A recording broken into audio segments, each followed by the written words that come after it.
hari ini kita sengaja menggabung semua kelas, ya, jadi kelas seminar akuntansi baik yang diajar saya maupun kelasnya Pak Yapis jadi satu di kelas kuliah tamu hari ini, ya, karena kebetulan ada tamu di sini, jadi kami minta beliau memberikan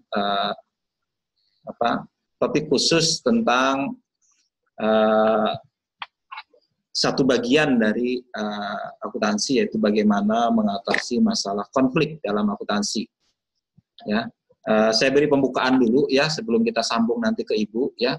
Jadi dalam kuliah saya yang sebelumnya, ini saya ulang karena dari kelas lain mungkin belum sama ininya. Dalam kuliah saya sebelumnya saya beritahu bahwa dalam akuntansi ada dua kemungkinan bahwa informasi bisa tidak sesuai dengan maksud sebenarnya informasi akuntansi. Pertama, kalau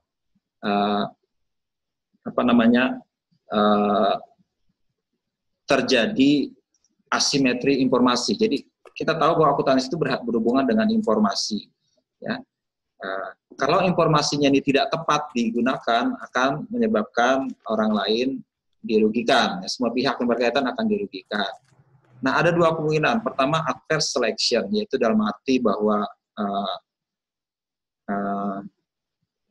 yang memegang informasi bisa mempergunakan informasi itu buat keuntungan pribadi merugikan orang lain. Misalnya dengan menyembunyikan informasi dan lain sebagainya. Ya, bentar ya.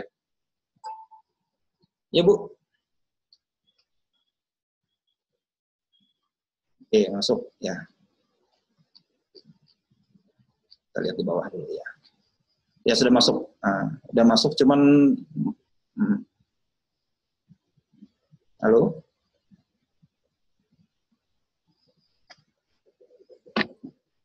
Oke, udah ya, masuk, Pak. Ya, Ibu, udah masuk, Bu. Oke, alhamdulillah. Ya, dengar suara saya. Harus di-download dulu dia. Iya. Ya, Oke. saya lagi membuka, Bu, sebelum mulai. Saya sudah buka kelasnya.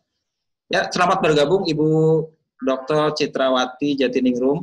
Ya, beliau ini adalah ahli di bidang yang kita akan pelajari hari ini. Ya, saya sambung sebentar sebelum saya perkenalkan Ibu. Jadi tadi saya ceritakan ada dua kemungkinan kalau informasi mengalami asimetri. Pertama, kalau ada adverse selection, jadi si pemegang informasi menggunakan untuk kepentingan dia sendiri, ya, sehingga merugikan pihak lain. Atau bisa juga si pemegang informasi mengatur-ngatur informasi itu untuk kepentingan dia sendiri, atau yang disebut dengan moral hazard.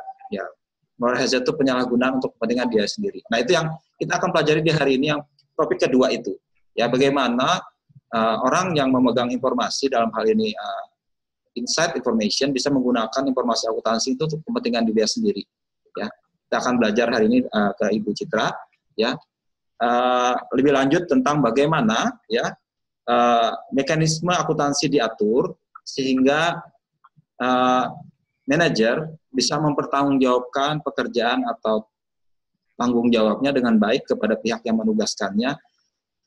Kemungkinannya seperti apa? Ya, kemungkinannya adalah manajer bisa mempergunakan kesempatan yang ada untuk kepentingan dia sendiri, ya, untuk menunjukkan bahwa dia punya kinerja bagus, ya.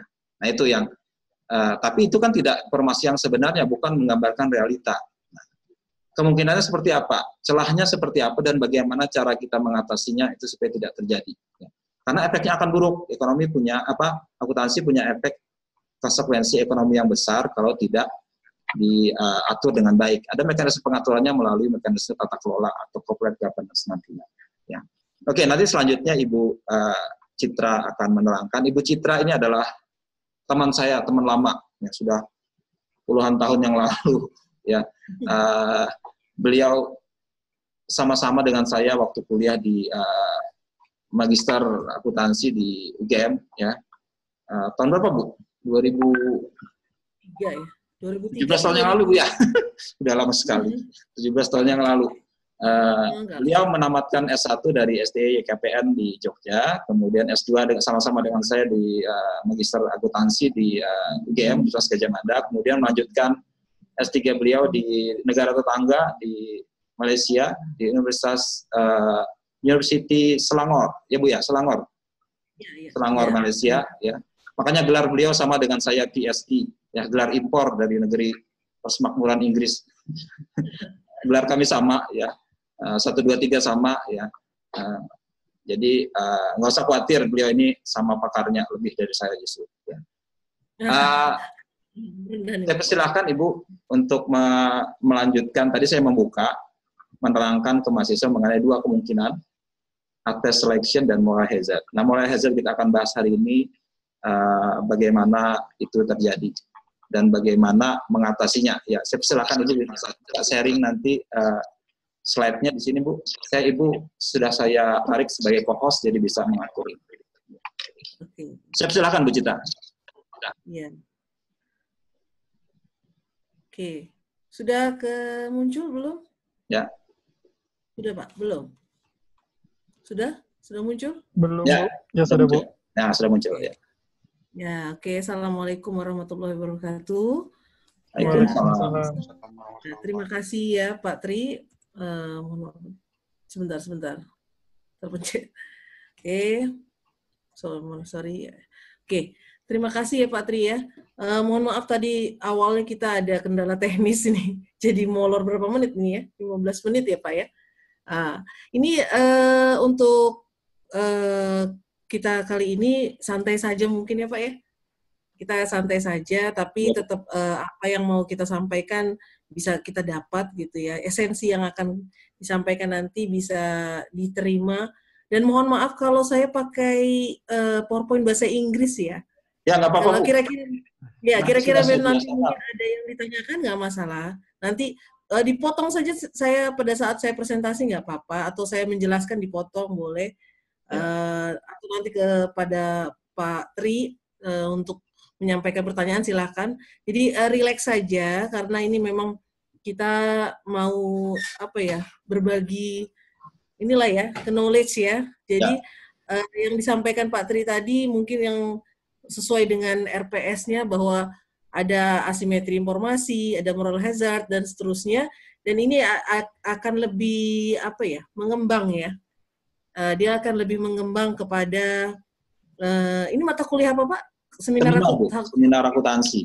Oke, seminar akuntansi ini goals-nya nanti kan mahasiswa bisa menganalisis fenomena yang ada dan yang berkaitan dengan teori dalam akuntansi ya khususnya. Ya, Bu. Jadi nanti ketika mau mengambil topik untuk riset atau menganalisis artikel dan seterusnya, disinilah esensinya. Jadi seminar akuntansi ini memang kita mau menggali berbagai macam isu-isu yang ada yang memang bisa berpotensi untuk dikembangkan.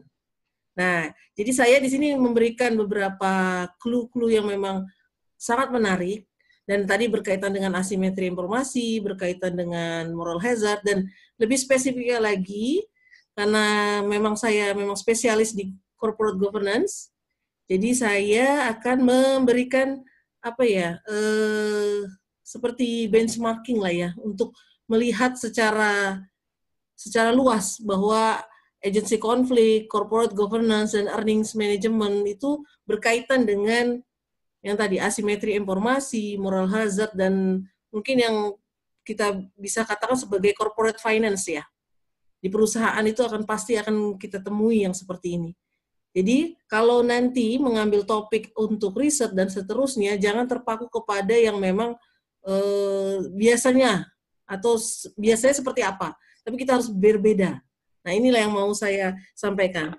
Ya, jadi hari ini agensi konflik ini akan menjadi pembahasan pertama. Jadi kita punya level-level pembahasan. Kemudian berikutnya nanti masuk ke good corporate governance, masuk lagi ke earnings management. Untuk setiap level ini nanti boleh di-cut karena mungkin akan ada pertanyaan atau mau lanjut silahkan, tapi saya akan jeda-jeda. Jadi saya nggak terus seperti itu. Jadi saya nggak mau kayak one way ya Pak ya. Silakan nanti kalau ada yang mau memotong atau apa silakan. Oke, kita bermula dari agency teori ya. Kalau nggak salah agency teori ini ada di mata kuliah teori akuntansi ya. Jadi saya sedikit saja mengingatkan ya untuk flashback saja bahwa yang di akuntansi itu ada yang namanya grand theory agency. Agency teori ini yang dikemukakan oleh Jensen McClain yang sangat famous ya, yang sangat terkenal itu adalah Jensen McClain. Dia menyatakan bahwa ada namanya teori agency yang berada di modern corporate. Jadi di perusahaan yang modern dia akan ada yang namanya teori agency. Teori agency ini berada pada saat kepemilikan atau ownership itu disperse atau dia terpisah antara agent dengan principal. Yang dimaksud dengan agent di sini adalah manajer yang disampaikan oleh Pak Tri tadi. Yang agent ini dipekerjakan oleh principal atau shareholder atau yang memiliki perusahaan, dan mereka ini memiliki goals sama-sama untuk memaksimumkan perusahaan. Jadi profitnya, market value-nya mereka memang ingin sama-sama goals-nya ke sana. Tetapi di antara kepentingan-kepentingan yang tadi goals utamanya, mereka ternyata punya perbedaan. Jadi antara agent dengan principal sebagai ownership, mereka memiliki kepentingan yang berbeda. Nah, kepentingan inilah yang akhirnya nanti akan menimbulkan konflik. Tapi kita lihat dulu di sini bahwa Jensen McClain menyatakan bahwa biasanya manajer itu tidak selalu, not always act the best shareholder interest. Jadi tidak selalu ternyata manajer itu bekerja atau melakukan pekerjaannya sesuai dengan kepentingan dari shareholder. Nah, inilah yang akhirnya spirit ya, atau terpisah. Nah, manajer punya kecenderungan untuk memaksimumkan kesejahteraannya, atau tadi dikatakan moral hazard, opportunist behavior. Kenapa kita katakan oportunis? Karena itu untuk kepentingannya si manajer. Kemudian stakeholder punya kepentingan untuk memaksimumkan stock market mereka, value-nya atau profit-nya, atau kesejahteraan mereka juga. Sehingga itulah nanti akan memunculkan yang namanya agency problem. Nah, agency problem ini, bentar ya, ini dikatakan sebagai konflik interest. Yang tadi kita katakan bahwa interest itu kepentingan. Berarti kalau kepentingan tadi berbeda, dia akan ada namanya konflik. Nah, konflik inilah yang akan menyebabkan perusahaan itu yang katanya tadi adanya asimetri informasi. Jadi company yang tadinya problemnya memaksimumkan perusahaan, akhirnya mereka berbeda antara si manajemen dan stakeholder. Jadi di sini dikatakan dari PowerPoint ini sudah dijelaskan ya, bahwa manager acting as the agent for the shareholder. Jadi dia melakukan aktivitas sebagai agent untuk shareholder atau principal ya. Nah, keputusan yang dibuat bukan untuk memaksimumkan shareholder wealth atau bukan memaksimumkan kepentingan si pemilik, tetapi seringnya mereka atau lebih kecenderungannya prefer manajer itu melakukan best interest untuk memaksimumkan his own wealth atau mereka memaksimumkan kesejahteraannya sendiri. Kayak mana caranya memaksimumkan kesejahteraannya? Itu tadi, mereka memikirkan adanya bonus, mereka memikirkan adanya kinerja yang mereka nanti akan naik jabatan dan seterusnya, itu untuk kepentingan dia. Jadi bukan untuk kepentingan perusahaan. Sedangkan perusahaan berpikirnya adalah untuk memaksimumkan kesejahteraannya. Nah, kita harus memahami dulu agency problem. Agency problem ini tadi ketika muncul adanya perbedaan antara kepentingan si manajer dengan kepentingan shareholder atau principal, si pemilik perusahaan, ini akan muncul adanya termotivasi si agentnya atau si manajer untuk melakukan tindakan-tindakan yang dia akan lebih kepada insentif pada dirinya dengan cara apapun. Ini di sini contohkan, for example, the plumbing example. Di sini dicontohkan adalah seorang plumbing ya. Plumbing itu kalau bahasa Inggris artinya tukang ledeng ya. Dia mencontohkan tukang ledeng, the plumber we make 3 times as much money by recommending a service. Jadi ada tukang ledeng, dia merekomendasikan untuk 3 kali melakukan servis atau pelayanan yang sebenarnya tidak diinginkan. Nah, inilah yang contoh seperti manajer melakukan insentif atau melakukan tindakan untuk memakmurkan dirinya sendiri. Jadi manajer tuh gimana caranya melakukan tindakan-tindakan atau aktivitas-aktivitas dalam perusahaan yang memang untuk berkali-kali, many times ya, berkali-kali untuk melakukan hal yang memang akan mendapat bonus untuk dirinya. Sedangkan mungkin prinsipal tidak menginginkannya seperti itu. Ya, makanya di sini kan contohnya tadi ada seorang plumbing atau tukang ledeng yang memang misalnya merekomendasikan ada servis nih 3 kali. Misalnya untuk memperbaiki memperbaiki ledeng tadi, pipa, padahal itu tidak diinginkan. Agar dia mendapatkan uang, an insentif. Jadi 3 times the pay. Jadi dia dapat 3 kali untuk pembayarannya. Nah, sama seperti itulah agency problem. Jadi muncul adanya tindakan-tindakan yang di sini dikatakan sebagai fiduciary relationship. Jadi fiduciary ini artinya responsibility ya, tanggung jawab atau care dari seseorang untuk menjaga tanggung jawabnya tadi pekerjaannya dengan cara yang tepat. Nah, agency problem ini muncul ketika itu tadi. Ketika tanggung jawab si manajer menjaga keuangan perusahaan ternyata tidak dilakukan. Dia hanya memikirkan dirinya sendiri. Atau memikirkan tindakan-tindakan yang bisa meningkatkan bonus atau insentif bagi dirinya yang nantinya akan kepada welfare ya, pada kesejahteraan pribadi. Nah, di sini kita lihat nih bagannya. Ada shareholder sebagai pemilik, ada directors adalah manager ya. Mungkin dilihat di level kedua di sini adalah company. Company di sini ada ownership ya. Jadi shareholder tadi ada kepemilikan perusahaan dimiliki oleh pemilik perusahaan dengan saham-saham tertentu dan mereka memperkerjakan atau meng-hire agent atau manager untuk mengelola perusahaan. Nah, kemudian dia mendelegasikan manajer untuk mengontrol, mengendalikan perusahaan yang pada akhirnya nanti goals-nya, objektifnya adalah memaksimumkan profit atau memaksimumkan tadi shareholder value ya. Tetapi ternyata si ownership atau perusahaan yang memiliki perusahaan itu terkadang tidak sama keinginannya seperti yang dilakukan oleh agent. Nah, ini yang dikatakan di bawah ini sama dengannya tidak sama. Jadi ternyata objektifnya tidak sama. Kenapa? Si manajer punya informasi yang ada di dalam perusahaan lebih banyak, sehingga dia bisa mengelola lebih fleksibel, lebih lebih ekstensif ya, lebih besar dia bisa mengelola. Sedangkan pemilik dia punya keterbatasan informasi, sehingga dia tidak bisa mengetahui semua informasi yang ada dalam perusahaan. Itulah yang mengakibatkan tadi adanya asimetri informasi yang nanti kemudian akan memunculkan agency conflict. Jadi intinya, the conflict of interest arises muncul when ya, ketika the agents atau manager memiliki kepentingan sendiri, own interest, are different, yang berbeda dari prinsipal. Inilah intinya dari konflik interest yang ada di dalam perusahaan.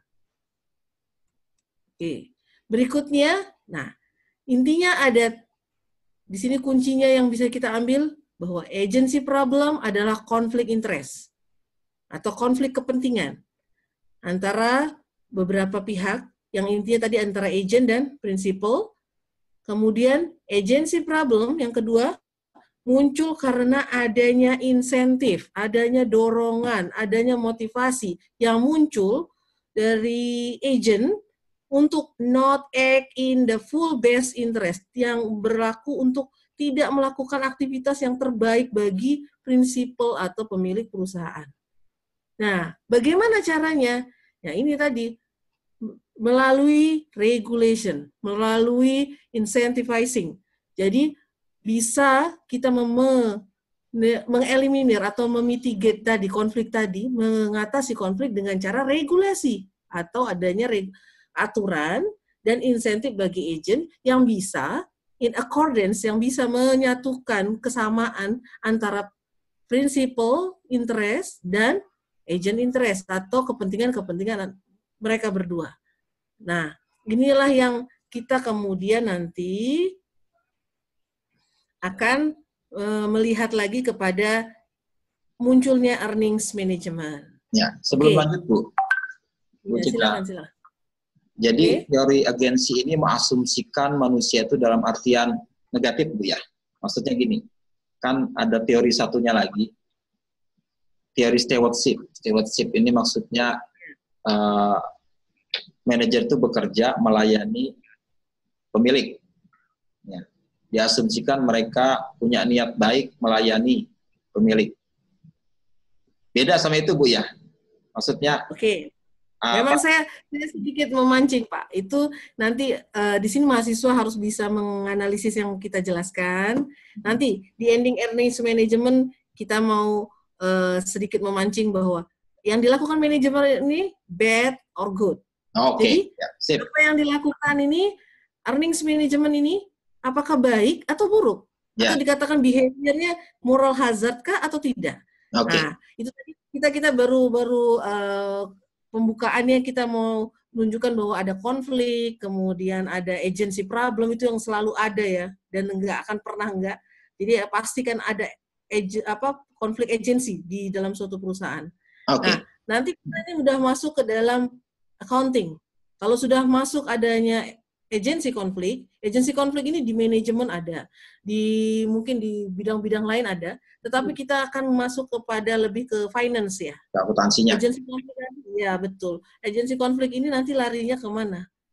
Akan memunculkan apa? Ya kita lihat masuk di sini mengenal yang namanya earnings management. Mungkin di dalam mata kuliah belum terlalu banyak kalau di degree ya. Nanti ini di level master, tapi kita harus sudah mulai mengenal istilah. Ada yang namanya earnings management. Manajemen pengelolaan, earnings ini ya berarti laba ya, pengelolaan laba. Siapa yang melakukan ini? Sudah pasti agent. Karena tidak mungkin dilakukan oleh prinsipal ya. Oke, nah kita sekarang sudah masuk ke accounting. Jadi financial accounting standard atau standar akuntansi keuangan ternyata, nah ini fenomena yang memang kita harus sadari bahwa standar akuntansi keuangan allows the choice of accounting policy.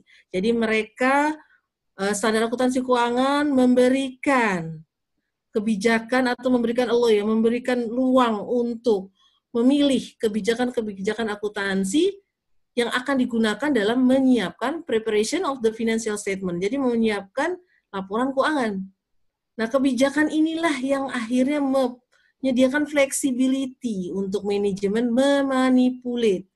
Memanipulate ini saya tadi tanda kutip ya Pak, tadi sudah memancing. Apakah manipulate ini positif kah, negatif kah, bad kah, atau good kah? Nah, di sini. Jadi si manager atau agent bisa menentukan flexibility, menentukan saya mau pakai metode apa untuk membuat laporan keuangan. Contoh yang paling simple, contohnya di akuntansi atau standar akuntansi keuangan ada yang namanya memilih depresiasi ya, metode depresiasi. Banyak-banyak ya, macam-macam metode depresiasi. Nah, metode ini bisa dipilih, harusnya tidak bisa lagi. Atau dengan kata lain harusnya ditentukan. Tapi ketika di akuntansi ada metode pemilihan metode untuk depresiasi.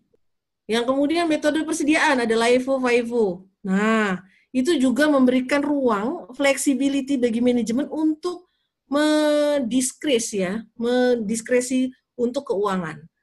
Nah, sekarang kita lihat di sini definisi dari manajemen atau earnings management.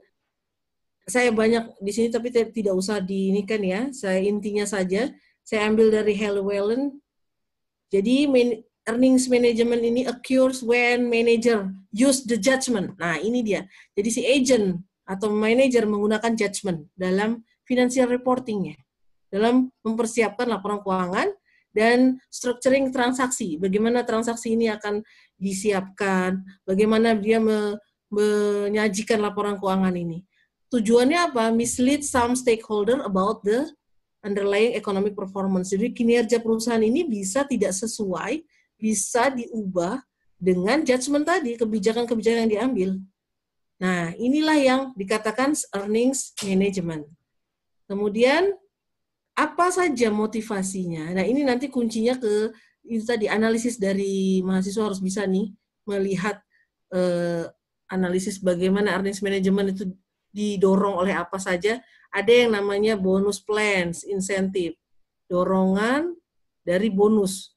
Jadi ada si manager based on the reported earnings. Jadi mereka melihat laporan keuangan, oh ini ketika laba tinggi dibanding tahun kemarin, berarti dia dapat bonus dari pemilik atau dari stakeholder, sehingga dia nanti mendapatkan bonus dan seterusnya. Berarti karena ingin melakukan itu tadi, bonus tadi mendapatkan bonus, memperoleh bonus, maka dia melakukan earnings management. Bisa saja earnings management increase dengan meningkatkan laba, bisa saja dengan minimize laba. Yang jelas dia memang untuk mendapatkan bonus. Debt covenants. Debt covenants ini bisa berkaitan dengan kegagalan perjanjian kontrak. Jadi si perusahaan misalnya dia ingin agar tidak default dari perjanjian, maka dia buat kinerja perusahaan tampak selalu cantik atau tampak selalu baik saja setiap tahun, agar dari perjanjian hutang dengan bank atau dengan lain tidak di violence tidak terlanggar, jadi tetap bisa lebih bagus. Bisa karena politik insentif. Politik insentif ini biasanya hanya perusahaan besar yang berkaitan dengan political. Misalnya kalau di Indonesia mungkin kayak Pertamina, kemudian yang seterusnya yang selalu berkaitan dengan politik ya. Mungkin kayak Garuda dan seterusnya ya.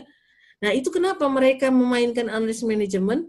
Karena earnings management ini berkaitan nanti kepada regulation, kepada government, kemudian kepada pajak dan seterusnya yang berkaitan dengan perusahaan. Tapi ini perusahaan besar biasanya. Nah, untuk yang berikutnya tax. Nah, kalau tax atau pajak biasanya di Indonesia memang kurang pas ya, karena tax itu kalau di Indonesia regulasinya jelas. Misalnya laporan keuangannya jelas dia pakai FIFO.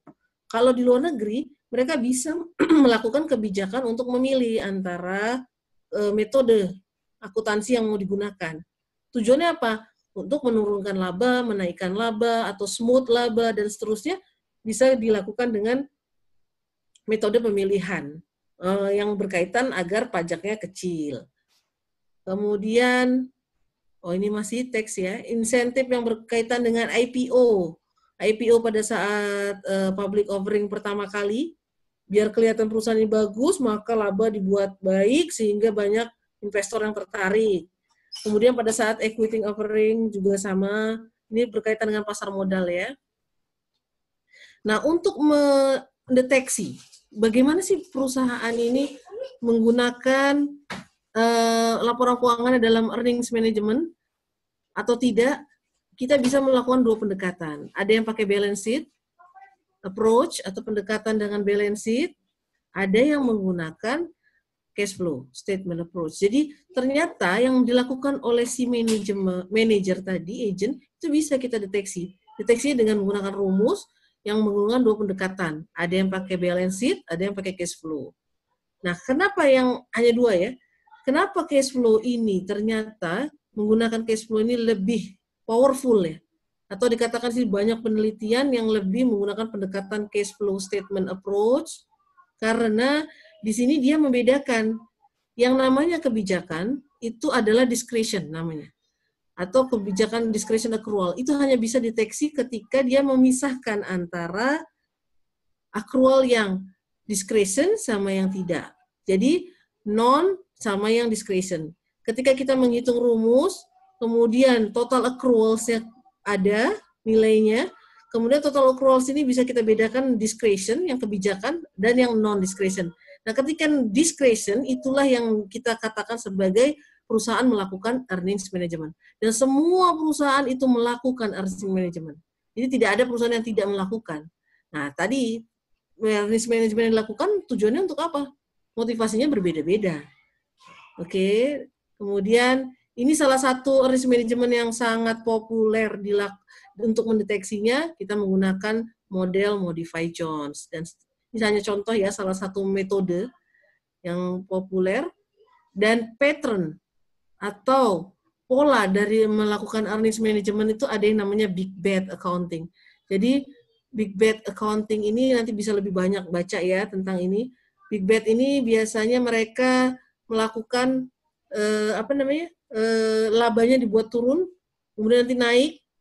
Itu tujuannya adalah untuk menghasilkan bonus. Jadi ketika CEO baru dipilih, kemudian ternyata memang menurunkan laba untuk beberapa saat, kemudian untuk meningkatkan di kemudian atau di next year, itu tujuannya apa? Kelihatan bahwa kinerjanya bagus, sehingga dia dapat bonus. Kalau income minimization atau income maximization itu biasa ya, minim berarti dia menurunkan, decrease, kemudian yang maksimum berarti increase, kemudian yang berikutnya dia melakukan smoothing. Smoothing itu berarti hampir setiap tahun sama saja laba. Jadi polanya dia nggak volatility ya, laba terus. Wah, berarti dia dapat bonus nih, gitu kan.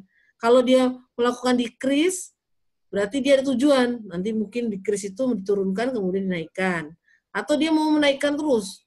Kelihatan sepertinya naik terus tiap tahun. Walaupun itu naikannya kecil, tapi kan si pemilik atau stakeholder kan taunya, oh bagus nih, perusahaan dikelola oleh CEO atau manajer atau agent yang memang bagus untuk mengelola perusahaan. Itu jadi banyak sekali pola dari earnings management. Nah, ini pertanyaannya. Jadi dari tadi yang saya jelaskan dari awal sampai dengan earnings management ini bad or good.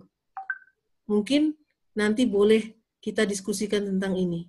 Karena sebenarnya saya maunya sih memang pertanyaan ini bukan dari saya ya, tapi dari mahasiswa. Cuman nggak apa-apa, saya buka dulu bahwa earnings management itu dikatakan baik atau buruk untuk perusahaan.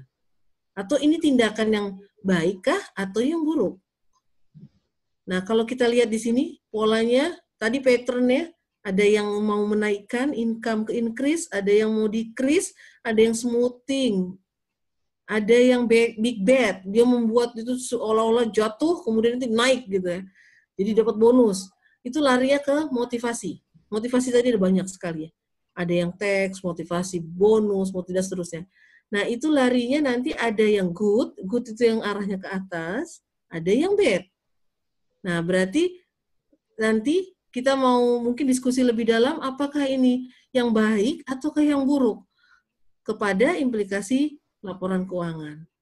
Oke, Pak, sebelum masuk ke corporate governance, mungkin mau diperjelas oleh Pak Tri atau ya.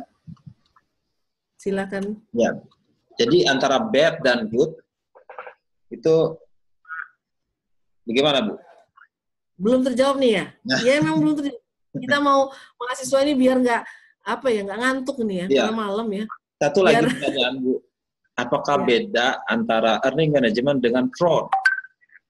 Financial statement fraud. Kecurangan. Fraud, ya, Pak? Bolehkah dianggap sebagai kecurangan earning management itu? Karena ada skripsi salah satu mahasiswa bimbingan saya itu menggunakan ukuran earning management untuk indikasi fraud. Tempat saya katakan kali, memangnya tiap earning management berarti fraud? Ya belum tentu, saya bilang.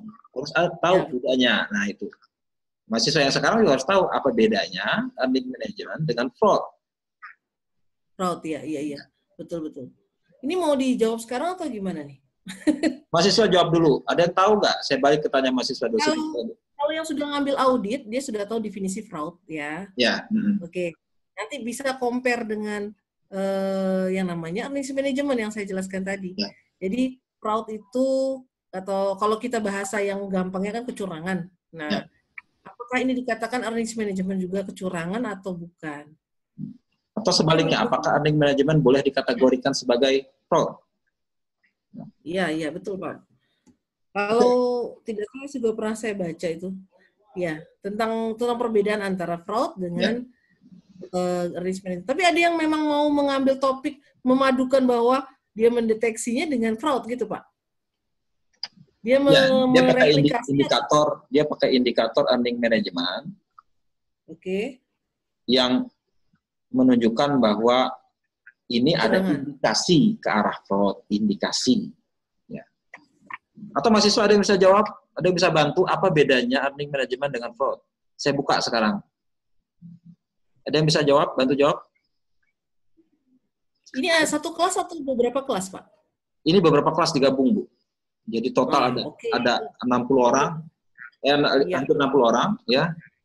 Kelas satunya kelas Pak Yapis, Bu, Pak Ahmad Yapis yang kemarin jadi narasumber juga. Oh iya. Satunya kelas beliau, satunya kelas saya digabung. Oke. Kalau ada mahasiswa yang coba untuk menjawab, kayaknya boleh dikasih apresiasi deh, Pak. Ya. Karena untuk berusaha menjawab. Yang mau jawab akan saya kasih pulsa. boleh apresiasi boleh dari apa ya? Mungkin kalau saya dulu seperti itu ya, memang mahasiswa kan lebih apa ya, kekhawatirannya itu tinggi, jadi ketakutan dulu. Kalau saya jadi mahasiswa, coba aja sekarang posisi pegang handphone nih. Coba googling, dengan googling mungkin dengan nanti membaca bisa menyampaikan ulang saja. Jadi bukan dari pemikiran sendiri, boleh menyampaikan ulang bahwa fraud itu apa, kemudian earning apa gitu ya. Ayo, siapa yang jawab? Oke, kita kasih waktu dulu aja, nggak apa-apa. Sekalian break. Jadi apa sih fraud? Apa dari earning management? Ada yang minta imbalan SPP dibebaskan, enak aja kepala lu. SPP dibebasin, dibayar pakai apa kami? Atau minta ini ya, usaha kuota. Pak, ini kuota untuk kuliah online nih. Boleh, sudah kami bayar. Kemarin kami kasih, sudah mereka 1 bulan. Oh, gitu. 1 bulan berapa gitu? Banyak. Bantuannya? Oke. Okay. Silakan, siapa yang bisa jawab? Ayo, saya kasih pulsa 5 GB. Ayo. Atau coba searching fraud dan earnings management versus. Jadi apa bedanya antara earnings management sama fraud? Kalau nggak salah banyak sekali artikel itu. Iya. Cuman saya mau menjelaskan lebih detail. Mungkin ada yang mau coba menjawab. Ayo silakan. Saya tunggu sampai 5 GB melayang. 5 GB, Pak? Iya. Oke. Saya juga... Bapak mau jawab? Ya, silakan. Siapa ini? Megarani? Pak. Ya. Iya, Pak. Ini menurut pendapat saya dan saya baca-baca sedikit dari catatan saya tadi dan di internet.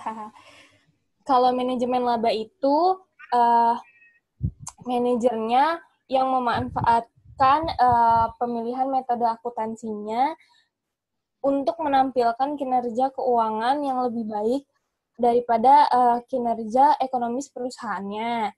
Sedangkan kalau fraud itu kecurangan yang terjadi dalam penyelenggaraan organisasi dengan cara penipuan, Pak. Jadi sebenarnya manajemen, ini pendapat saya ya, Pak, earning management ini kecilnya fraud. Nah? Nggak putus-putus? Earning management dan fraud berbeda atau sama? Halo, Megarani? Iya, Pak. Menurut pendapat saya, earning management itu bagian dari fraud kecilnya, Pak. Bagian dari fraud? Ya, mirip sama fraud, tapi versi kecilnya, Pak. Versi kecil itu apa? Kurang ekstrim gitu ya? Iya, Pak. Oh, jadi kalau fraud kan kayak satu perusahaan ikutan gitu, Pak. Okay. Kalau fraud itu kan lebih kayak terlalu berlebihan ngubahnya, Pak. Yeah. Jadi misalkan yang rugi jadi untung. Kalau earnings management itu dia cuman kayak naik-naikin dikit. Yeah. Jadi perbedaannya hanya di level tindakan ya, aktivitas ya. Tapi sama intinya. Jadi kalau kasus seperti Garuda kemarin, kamu golongkan fraud atau earning management? Kasus Garuda? Fraud, Pak. Iya, Pak. Gimana, Bu Citra? Gitu jawabannya. Katanya kalau earning management itu versi ringan dari fraud. Benarkah seperti itu? Kalau orang accounting harusnya bisa jawab deh. Kalau itu. Ini fraud atau earnings management, karena dua-duanya sebenarnya adanya di accounting. Kalau orang finance saja, orang keuangan, dia ngambil manajemen keuangan misalnya. Orang manajemen, dia kan ada finance juga ya. Dia nggak bisa menjelaskan. Kalau orang akuntansi, intinya nih, kuncinya antara fraud dengan earnings management sebenarnya keywordnya satu. Yang tadi saya jelaskan ada sedikit menyinggung, ada yang mungkin mencermati nggak? Nggak ada. Di mana? Yang keywordnya satu sebenarnya. Bedain fraud sama earnings management ada yang tahu?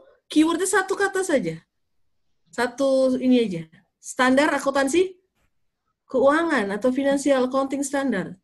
Jadi yang namanya earnings management itu within atau di dalam SAK atau standar akuntansi keuangan, atau dengan kata lain allows, membolehkan standar akuntansi untuk melakukan earnings management. Tapi kalau fraud itu outside dari standar akuntansi keuangan, atau dengan kata lain dia di luar standar financial accounting standard. Jadi accounting standard nggak membolehkan kalau fraud. Tapi kalau earnings management, ya kenapa Pak? Jadi melanggar standar. Boleh dikatakan. Bukan, artinya, ya earnings management ini didukung oleh standar. Atau within. Diperbolehkan. Tadi ya, diperbolehkan dengan kata di bahasa paling mudahnya diperbolehkan. Tadi ada yang namanya metode depresiasi. Metode depresiasi kan ada garis lurus, ada straight line, dan seterusnya, double decline ya. Ada semua kan? Itu dibolehkan kita memilih. Nah, itu yang melakukan earnings management di situ. Di discretion-nya, di kebijakannya, di polisinya. Ya. Tapi kalau fraud itu outside, tidak ada di standar akuntansi keuangan dia memperbolehkan fraud. Fraud itu dari mana yang mendukung fraud? Tidak ada. Tapi kalau earnings management, jadi kata kuncinya di standar akuntansi keuangan atau SAK tadi. Kita within. Kalau earnings management di dalam standar akuntansi keuangan, di allow, dibolehkan. Tapi kalau fraud itu outside. Jadi kenapa fraud itu lebih ke negatif?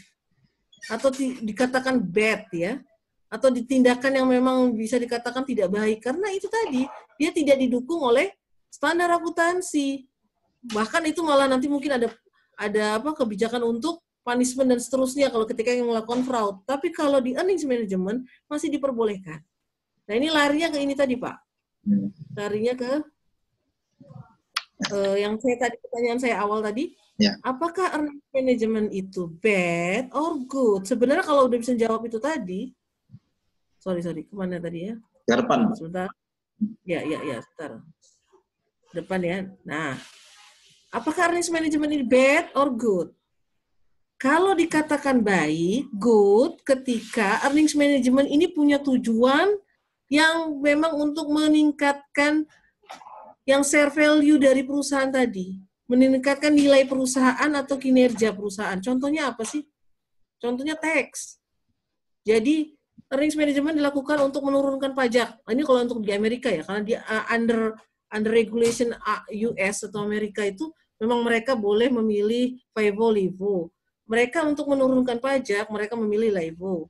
Kalau di Indonesia kan memang FIFO semua ya, antara pajak sama ini memang ditentukan nih. Nah, ketika dia memilih untuk tujuan pajak, ini contoh, tadi ada beberapa motivasi atau dorongan melakukan earnings management. Contoh salah satu adalah pajak. Pajak tadi dilakukan untuk menurunkan, itu tadi kan, pajak dengan cara labanya tidak dibuat lebih tinggi. Nah, ini siapa yang punya kepentingan? Perusahaan secara keseluruhan, bukan hanya si agent atau manajer, bukan saja secara pemilik. Dua-duanya memiliki kepentingan yang sama. Ini yang dikatakan good. Jadi, earning management dilakukan itu baik ketika dia memang untuk perusahaan itu atau untuk nilai perusahaan itu akan lebih baik. Ya. Ya, kalau dikatakan bad, yang seperti apa? Tadi ada motivasinya banyak banget loh. Kalau yang bad, yang di awal sekali Pak Tri tadi katakan, kalau dia larinya ke moral hazard, hanya untuk mesejahterakan welfare kepentingan salah satunya saja. Contohnya si agent atau si manajer. Manajer pengen punya bonus nih, jadi dia menyimpan kinerja dan seterusnya, memanipulasi kinerja dan seterusnya biar kinerjanya bagus secara individu ya, sehingga dia dapat bonus. Berarti kan welfare itu kesejahteraan untuk siapa? Untuk si individu kan? Yang kata saya tadi, own interest untuk kepentingan dia saja, tapi bukan untuk kepentingan secara keseluruhan perusahaan. Nah, itu tadi. Jadi earnings management bisa dikatakan good jika motivasinya apa-apa saja. Tadi ada banyak motivasinya. Ada debt governance, ada untuk politically, ada yang memang tadi terakhir ada IPO, ada session offering kan, dan seterusnya. Tapi kalau yang bad itu lebih kepada bonus, insentif, dan seterusnya. Nah, jadi kalau kita kaitkan dengan fraud tadi tidak seperti itu. Walaupun dia good atau bad, yang earning management good atau bad, ini masih tetap di dalam dukungan oleh standar akuntansi keuangan. Kalau yang fraud itu kan lebih kepada itu tadi, kecurangan-kecurangan yang memang tidak diperbolehkan. Ya, melanggar. Jadi kalau udah belajar audit biasanya gitu, dia tidak compliance dengan aturan. Oh, berarti ini kecurangan nih. Nah, gitu. Dan kecurangan itu kan kalau di audit ada banyak ya, beberapa. Nah, itulah yang kata saya tadi, sebenarnya kuncinya adalah di standar akuntansi keuangan. Kalau dia di within dalam standar akuntansi keuangan, berarti dia earnings management. Tapi kalau fraud itu berarti di luar standar. Oke, ini boleh mungkin ada yang tidak setuju atau mau menambahkan, silakan berargumentasi. Saya mau tambahkan, Bu. Ya, boleh Pak, silakan. Jadi kalau kisarannya ya, kita anggaplah kisaran ya. Ini yang paling ringan seperti Megara ini bilang ini paling berat ya. Jadi yang paling konservatif istilahnya, paling agresif, selama masih diizinkan sama standar akuntansi keuangan dianggap sebagai earning management. Baik itu mau berkisar konservatif, sedang, atau sangat agresif. Tapi kalau sudah sisi sebelah sini, di luar standar akuntansi keuangan sudah dikategorikan fraud. Ya. Itu sudah sangat agresif posisinya. Jadi kalau pakai continuum seperti ini konservatif, sini agresif. Kalau bergeser ke sini dan melanggar sudah masuk fraud. Ya, kalau yang di sini kisarannya ada yang ringan, ada yang ekstrim, tapi masih tergolong sebagai earning management. Gitu Bu ya. Ada pendapat lain? Kalau yang pernah saya baca juga seperti dia pakai skala ya. Apa ya? Misal skala yang memang dia ekstrim sama tidak. Kalau earning management masih yang konservatif, kemudian sampai dengan yang paling ekstrim itu fraud. Tapi jangan sampai mahasiswa bingung. Jadi yang benernya kayak mana sih manajemen ini? Apakah di level tindakan saja atau seperti apa? Mungkin tadi bisa kalian pointer ya, maksudnya catat intinya yang di mana. Boleh itu tadi dari yang kata saya tadi financial standard, boleh dari yang Pak Tri tadi bilang ekstrim, tapi ekstrim ini earnings management juga bisa ekstrim. Sebenarnya ya Pak ya. Tapi se-ekstrimnya tadi yang kata Pak Tri tadi, ekstrim pun masih tetap di level belum sampai dengan middle ya, dia belum sampai tengah tindakan itu. Walaupun sepaling maksimumnya dia. Jadi memang fraud itu sudah lewat batas dari batas ya. Batasnya itu skala di tengah nih. Nah, kalau pakai skala, batasnya berarti dia dari tengah lebih ke sana gitu. Berarti mentok tuh sampai fraud ya. Mulai dari tengah itu sudah memang udah fraud. Jadi earning management pun semaksimumnya si manajer melakukan earning management yang paling ekstrim pun masih tetap diperbolehkan. Intinya itu allows ya. Nah ini nanti ke depannya untuk mengurangi mitigate itu akan banyak aturan-aturan. Jadi namanya standar akuntansi itu akan bergerak terus. Itu kenapa positive accounting ya. Dia akan bergerak terus. Nanti lama-lama tidak ada lagi kebijakan untuk memilih. Jadi kenapa sekarang selalu ada standar baru, dan seterusnya itu tadi. Nanti lama-lama untuk mengurangi tadi, flexibility dari si agent, tidak ada lagi discretion yang memang sifatnya bisa membuat earnings management. Itu tadi, makanya kita sebenarnya akuntansi arahnya ke sana. Jadi kenapa sih dipersempit gitu Bu ya? Iya, nanti dia mau konvergensi jadi semua satu. Makanya sekarang udah mulai sedikit-sedikit kan untuk dirubah yang namanya aturan-aturan tadi sudah mulai dibuat rigid ya. Jadi tidak ada lagi pemilihan-pemilihan yang memang akan menimbulkan earnings management yang besar ya. Itu. Mungkin ada yang mau berikan komentar boleh. Komentar ya silakan. Ini ada video nih. Udah pada tidur atau masih on ya? Ya, silakan yang mau komentar. Oke, boleh. Siapa lagi? Sebelum masuk ke sini, ini akan lebih dahsyat lagi nih isunya nih. Kalau tadi secara general kita berbicara di konteks earning management, mau di luar negeri, mau di Indonesia, mau di mana pun sama, ya kan? Hanya beda standar akuntansinya saja kan. Nah kalau kita nanti ngomong corporate governance sudah mulai melebar nih. Jadi ini kita tadi paling scope yang paling kecil dulu agency, kemudian tindakan dari konflik tadi apa, ini scope-nya lebih gede nih. Corporate governance. Kalau masuk mungkin ada yang mau komentar, kalau enggak saya lanjutkan saja Pak. Ya, Oke. ada. Ya oke. Saya ada. Ya, masih ada Bu. Ya silakan. Namanya siapa? Saya Davin Bu. Davin. Oke, dah. Saya ingin bertanya mengenai kebetulan minggu yang lalu kami membicarakan mengenai kasus Enron Bu ya. Apakah itu pertamanya dimulai dari earning management terlebih dahulu dan akhirnya kelewat batas menjadi fraud, atau memang terpaksa harus menjadi fraud, akhirnya menjadi fraud, Bu? Karena kan kalau misalnya kita, itu kan sama-sama membuat laporan keuangan menjadi, gimana ya, lebih untuk menguntungkan manajemen. Meskipun dalam skala kecil kan, tapi lama-kelamaan pasti ada sifat ego yang membuatnya menjadi skala besar. Itu di mata kuliah audit ya? Enron ya? Iya. Mata kuliah ini Bu, Ya. tapi minggu lalu kami bahas. Mata kuliah apa Pak? Ini, yang mata kuliah yang sama ini. Oh, itu sebenarnya pertanyaan untuk Pak Tri itu lebih jelas. Tapi saya saja. Kalau ini saya ya, pengetahuan saya si Enron itu memang lebih kepada fraud ya, bukan risk management ya. Karena dia sudah tidak compliance dengan standarnya. Yang saya bilang, kalau fraud, dia dikatakan fraud kalau dia udah outside. Kalau di luar sudah dilakukan yang tadi itu. Tindakan-tindakan yang tidak mematuhi, tidak compliance dengan standar, dia dikatakan fraud. Jadi kalau di sini mahasiswa bisa memahami, semua laporan keuangan nih, kita disodorkan laporan keuangan, yang namanya risk management, itu nggak bisa dikatakan fraud. Kenapa? Ya semua melakukan. Kalau kita deteksi tadi pakai rumus yang saya katakan tadi, ada rumus yang base dari cash flow, base dari neraca ya, balance sheet dan seterusnya, semua melakukan discretion.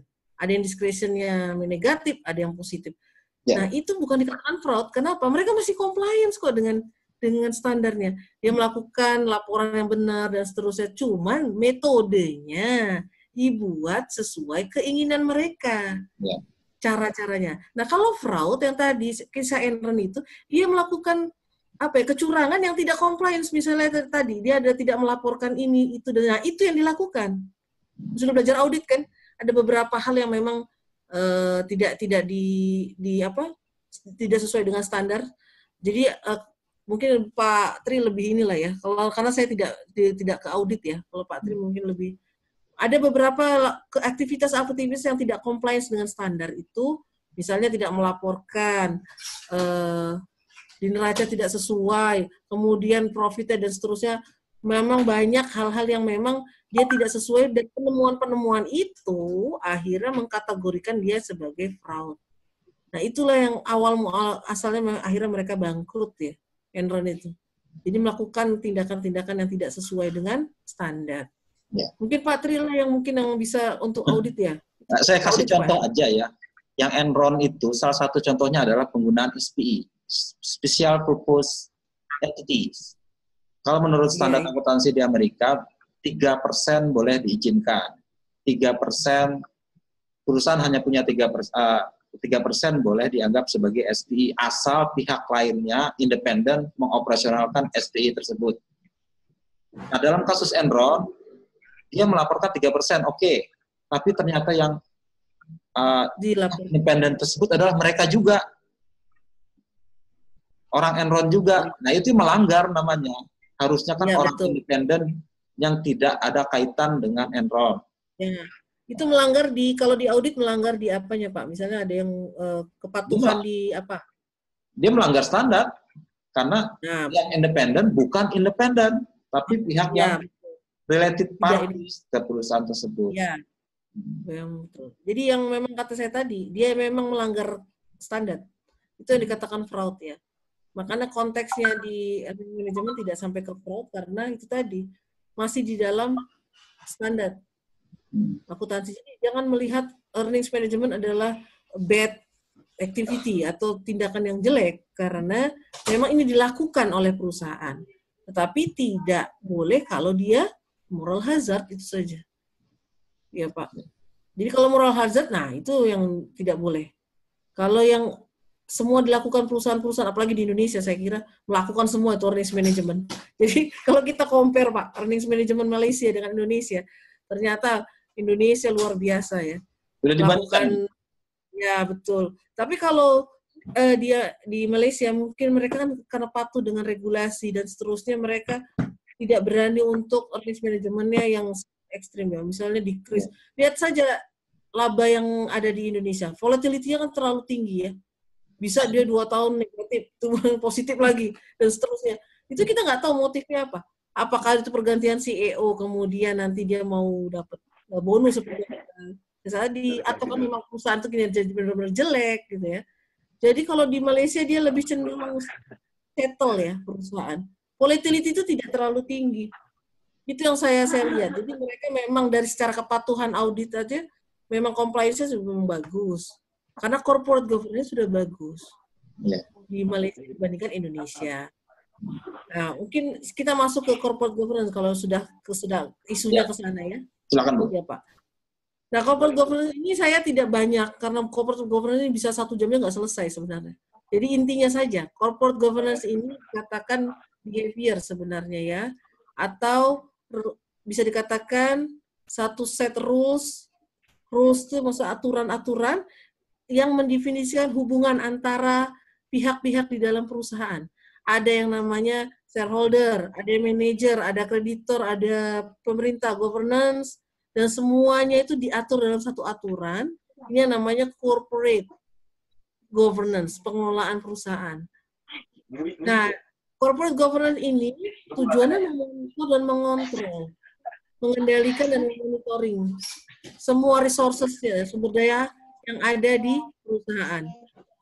Nah, kemudian kalau kita lihat definisi di sini bisa dikatakan ini Julian Stark ya.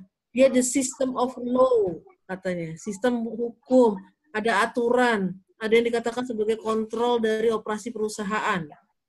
Dan kita conclude-kan ya, maksudnya kita simpulkan bahwa corporate governance ini adalah satu set mekanisme.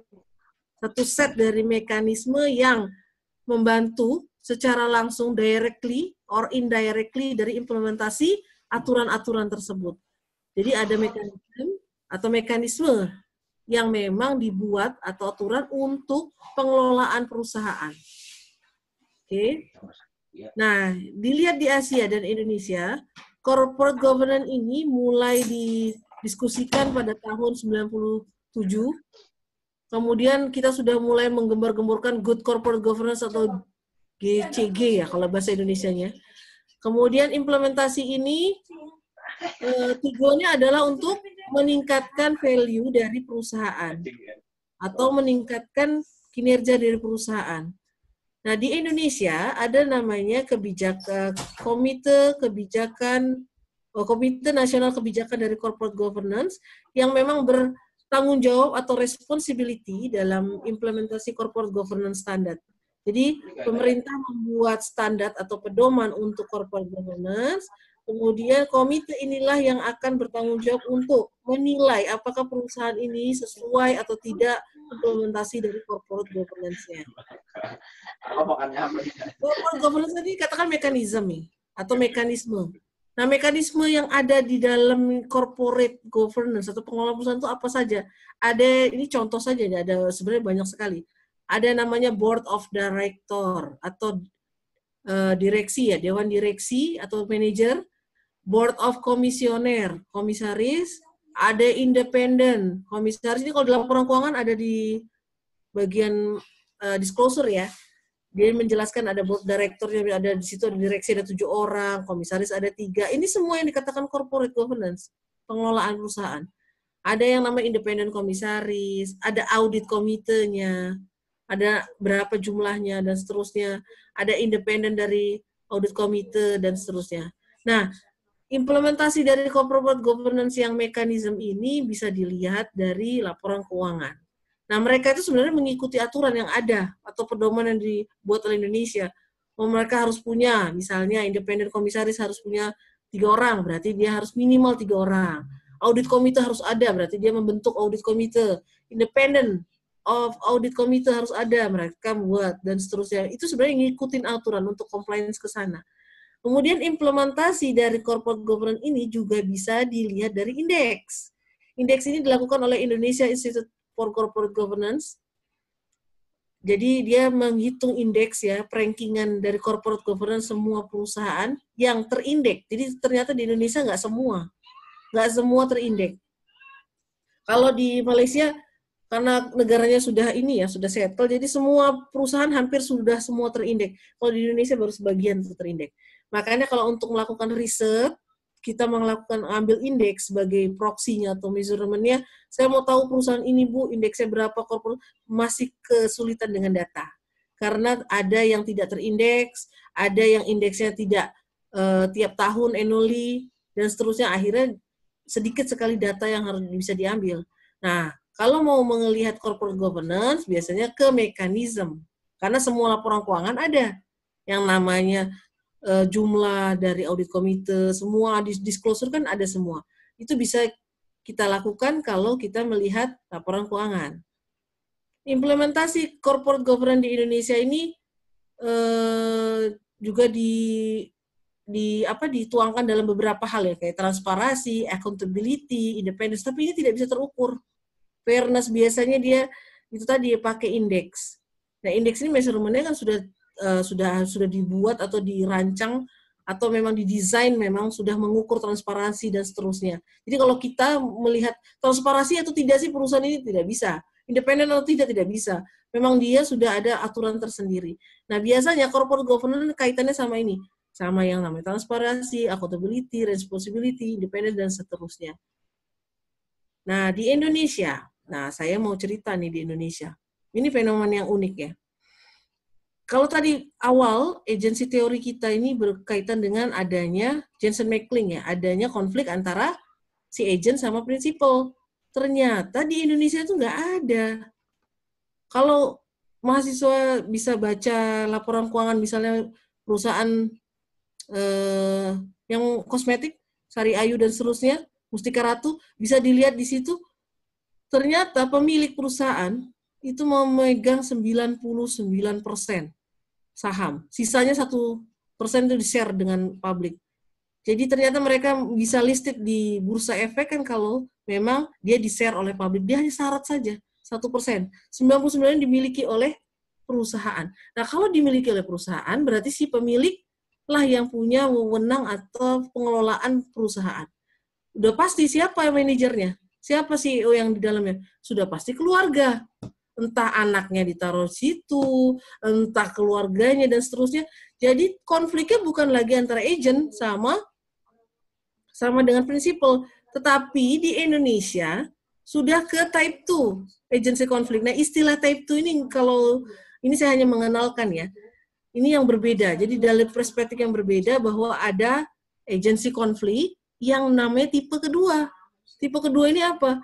Dia ada di perusahaan yang concentrated atau kepemilikannya terkonsentrasi. Jadi kepemilikannya kalau di luar negeri itu 30, 10, berarti 100 ya total.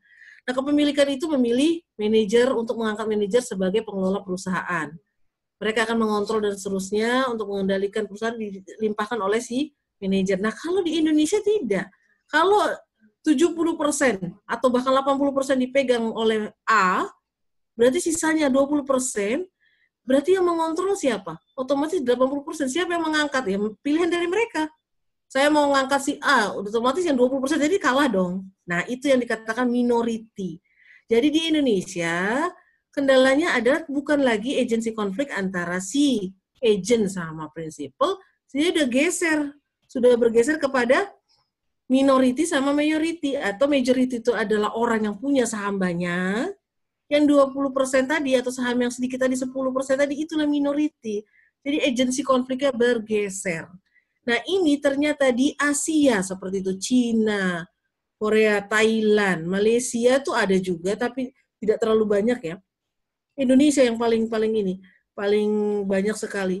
Nah ini ternyata akhirnya membawa Indonesia ke weakness corporate governance. Jadi skor dari corporate governance di Asia, Indonesia itu paling lemah. Ya kenapa? Pengelola perusahaan itu keluarga. Bahkan ada piramid dan seterusnya. Keluarga. Jadi poor of investor protection. Jadi adanya proteksi bagi investor, apalagi yang minority tadi rendah. Kenapa? Yang dominan adalah majority. Kebijakan-kebijakan oleh majority. Nah ini dibuktikan oleh beberapa indeks yang sudah mengecek bahwa di Indonesia itu 72% memiliki kepemilikan terkonsentrasi. Berarti yang perusahaannya seperti Amerika dispersi ya. Dispersi itu jarang sekali. Kalau kalian mengecek, buka deh salah satu perusahaan, apalagi kayak punyanya Bakri dan seterusnya, kita udah tahu nih anaknya punya dan seterusnya, itu lebih jelas lagi ya. Yang tidak jelas saja banyak, apalagi yang sudah jelas. Nah, Indonesia jadi lowest rank atau dia paling rendah rankingnya di Asia. Kenapa? Lowest kan paling malu-malu ini. Paling rendah itu berarti dari paling dasar. Jadi corporate governance-nya itu paling rendah, paling jelek dibandingkan Korea, Malaysia, Thailand, dan seterusnya. Nah, inilah yang memang ada di Indonesia atau fenomenanya yang ada di Indonesia bahwa corporate governance-nya tidak seperti di Asia itu dia memang memiliki kelemahan yang sangat banyak ya. Kalau concentrate perusahaannya atau perusahaannya dikelola oleh keluarga, udah pasti dia reducing the effectiveness mechanism. Jadi tidak ada efektivitas dari mekanisme dewan direksi, shareholder participant, apalagi transparan. Apakah mereka mau transparan? Misalnya mereka mau bagi dividen dan seterusnya. Apakah mereka mau transparan? Tidak, antara manajer sama yang stakeholder yang paling banyak tadi, atau blockholder, karena terkonsentrasi mereka punya kesepakatan, punya kebijakan sendiri. Nah, jadi minority hanya menerima saja. Oh, begitu ya, dividen sekian persen, ya sudah. Dan itu akhirnya kepada expropriation, atau mereka mengintimidasi dari si minority. Makanya tadi konfliknya geser antara majority ke minority, bukan lagi agent dan principal. Dan ini sebagai terakhir bahwa kalau dari tadi kita bahas semuanya, kita bisa ke sini nih isunya nih. Bagaimana mitigate, bagaimana kita mereduce, bagaimana kita mengurangi risk management di companies, di perusahaan. Jadi risk management memang boleh diperbolehkan, tapi bagaimana dia tidak seperti yang kata saya tadi, Indonesia, Malaysia aja sudah jelas Indonesia paling banyak melakukan risk management. Nah, kemudian implementasi dari corporate governance yang kata saya tadi, fenomenanya seperti itu, apakah corporate governance di Indonesia walaupun sudah ada pedoman, sudah ada aturan dan sebagainya, tapi tidak efektif. Kemudian apa yang harus dilakukan, regulasi apa? Ini yang bisa dibuat. Boleh dari kontribusi mahasiswa meneliti, kemudian menganalisis dan seterusnya, itu sudah menjadi bagian dari kontribusi kepada public policy ya, untuk membuat regulasi dan seterusnya. Nah, agency conflict types 1 dan type 2 ini yang jelas memang hanya ada di Asia untuk agency conflict type 2, Asia ya. Karena Asia itu punya culture yang tertutup. Kalau culture yang tertutup, dia keluarga ya, itulah yang menyebabkan mereka tidak fair. Kalau di Amerika, Eropa mereka fair, itu karena itu tadi culture-nya memang seperti itu. Dan ini sudah mendarah daging jadi culture, berarti sudah budaya. Apakah kita akan tetap selalu konfliknya ke type 2? Kemudian bagaimana dengan teori? Ada yang namanya agency conflict type 1. Apakah terpakai yang tadi, teori tadi yang kita pelajari untuk perusahaan-perusahaan yang ternyata konfliknya berbeda? Nah, ini sebagai isu-isu yang memang sangat menarik ya. Jadi hari ini harus dapat sesuatu malam ini, bahwa yang namanya risk management, bahwa yang namanya corporate governance di Indonesia, ada tadi conflict agency, itu ternyata begitu banyak, deeps ya, dalam ya, ternyata banyak dan beragam. Kalau kita baca itu hanya baru dalam tataran dataran ininya saja sebenarnya, dari kulit-kulitnya saja. Kalau mau mendalami lagi ternyata luar biasa lebih banyak. Nah itu saja Pak mungkin. Ya. Kalau Untuk boleh tahu, secara umum ya perusahaan yang punya corporate governance yang bagus akan punya earning management yang rendah, Bu ya. Nah, rendah itu seperti apa ya maksudnya? Rendah itu karena gini, nanti kalau deteksi kan ada negatif positif Pak. Ya, maksudnya Dan gini. ya. Kesimpulan umum menurut penelitian di negara maju umumnya di luar Asia, apakah corporate governance efektif untuk memitigasi manajemen laba, earning management? Nah, ya oke. Nah, corporate governance ini kan tadi katanya sebagai tools ya, alat untuk ya bisa memitigate atau mereduce tadi. Nah, itu tadi ternyata kalau antara hubungan dua saja, corporate governance bisa memitigate earning management, bisa menurunkan, bisa mereduce dari tindakan-tindakan earning management. Ternyata nggak cuma itu faktornya, Pak. Karena corporate governance yang bagus pun seperti di negara lain di luar, ternyata ada faktor lain. Kalau memang secara ininya memang corporate yang bagus, good corporate, berarti dia akan earning management akan rendah. Ya. Nah ternyata tadi ada anomalinya juga. Ketika kita melihat ternyata loh ini kok nggak corporate bagus, tapi earning manajemennya kok tetap tinggi. Ternyata ada yang tadi di tengah-tengah mereka ini ternyata ada faktor lain tadi yang saya bilang. Bisa saja dengan quality dari disclosure, bisa dari quality dari FRQ-nya, laporan keuangannya dan seterusnya, bisa mempengaruhi dari earning management. Nah, kalau untuk logika yang paling sederhana memang corporate governance yang baik akan menurunkan tindakan dari earnings management. Nah, implementasi dari corporate governance bisa pakai indeks atau mekanisme. Nah, kalau di luar negeri enak kalau untuk melihat penelitiannya semua pakai indeks, kemudian dilihat aja langsung earning manajemennya. Tapi kalau di Indonesia mekanismenya saja masih carut-marut ya. Jadi audit komite di Indonesia itu kalau dilihat laporan keuangan 3 audit komite. Kenapa? Dia hanya cuma untuk memenuhi saja. Tapi ternyata nggak efektif tuh 3 orang tadi. Ya. Audit komitenya. Itu yang membuat katanya tadi corporate governance katanya bagus, tapi kok earning manajemennya masih tinggi. Nah, ternyata banyak hal-hal lain yang memang ada juga yang mempengaruhi. Nah, ini kayaknya kalau ngomong sudah terlalu kemana-mana ya. Nanti takutnya bingung. Silakan kalau mau bertanya dulu. Ya. Mungkin yang paling simpel boleh. Karena kalau saya sama Pak Tri mungkin diskusi nanti terlalu dalam gitu ya. Saya nggak mau ngajak terlalu dalam ya. Memahami saja dulu. Jadi saya tadi tidak masuk ke dalam banget. Kenapa? Karena memahami dulu istilah-istilah ada earning management, ya tadi kita sudah singgung ada fraud, ada corporate, ada agency konflik, itu sudah sangat bagus. Memahaminya. Oke, ada pertanyaan nggak? Ada pertanyaan?